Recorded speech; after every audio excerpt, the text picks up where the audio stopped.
ketika itu apakah masyarakat dari misalnya organisasi masyarakat sipil itu eh, cukup proaktif ketika itu untuk misalnya memberikan Oh ya, masukan? sangat. Mereka banyak sekali memberikan masukan-masukan, bahkan Hmm. tidak hanya memberikan masukan, mereka-mereka itu ikut menunggui eh, pembahasan tuh, bahkan Oh, sampai jauh tengah malam itu.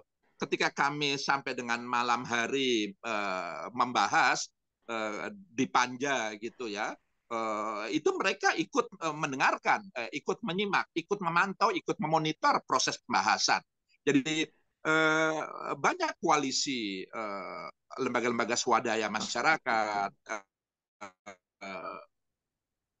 para akademisi gitu, para aktivis yang secara proaktif tidak hanya memberikan masukan, mereka ikut secara intensif pada proses-proses pembahasan RUU ini begitu.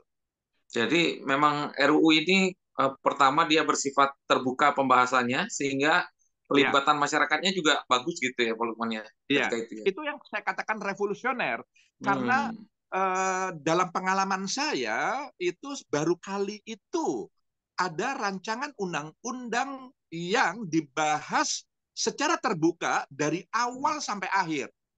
Biasanya umumnya secara terbuka itu ketika di pansus saja, tapi ketika masuk di panja, pansus itu panitia khusus yang biasanya Ya. umum-umum saja pembahasannya. Tapi ketika di panitia kerja itu umumnya pembahasan itu tertutup. Artinya Hmm. masyarakat, media, publik itu tidak bisa mengikuti isi pembahasan itu. Hampir semua RUU itu seperti itu umumnya. Nah, tapi di RUU kewarganegaraan ini terbuka, bahkan di Timus, di tim Rumus. perumus, tim sinkronisasi, ketika kita ingin mensinkronkan pasal yang satu dengan rumusan pasal-pasal yang lain, ayat yang satu dengan ayat yang lain, itu juga bisa diikuti secara langsung oleh mereka-mereka yang di luar Timus, di luar Panja, di luar Pansus. Selain anggota DPR, itu bisa mengikuti Hmm. itu. Jadi itu yang saya katakan revolusioner itu. Hmm. Karena baru kali itu. Saya tidak tahu setelah ya saya terakhir di DPR itu kan 2014 ya, atau lebih, saya belum tahu apakah setelah itu ada RUU yang seterbuka RUU kewarganegaraan ini. Studinya bisa bisa lebih mendalam, tapi Iya. saya baru kali itu ada seterbuka Hmm. ini gitu. Sepertinya sih Dan belum, Pak. ya karena terbuka lalu kemudian partisipasi publik juga sangat tinggi gitu. Hmm. Begitu. Iya. Seperti sih belum, Pak, kalau saya Iya. amati sampai Iya. sekarang. Hmm. Dan mungkin RUU ini juga atur cepat ya, Pak ya. Karena Iya, betul. Nah, ketika itu, nah di sini ketika itu juga sangat kooperatif itu. hmm, Ketika itu dirjennya itu adalah Pak, saya lupa lagi, dari Bali itu.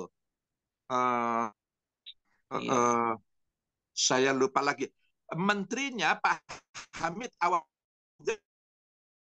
Dikma punya cara pandang yang relatif sama dengan kami-kami Pak Oka gitu. Mahendra, Pak. Yang cukup Ya, Oka Oka. Mahendra, betul. Dirjennya Pak Oka Mahendra yang juga sangat sangat kooperatif. Dia juga salah satu Iki. pendiri IKI kalau nggak Iya, salah ya, Oka Mahendra betul, itu. Pak. Dia juga yang ya karena ya itu tadilah karena kita semua itu punya paradigma yang sama, punya visi dan misi yang sama, punya obsesi yang sama juga dalam rangka bagaimana kewarganegaraan kita ini bisa tertata dengan lebih baik sehingga lalu kemudian prosesnya tidak terlalu lama gitu.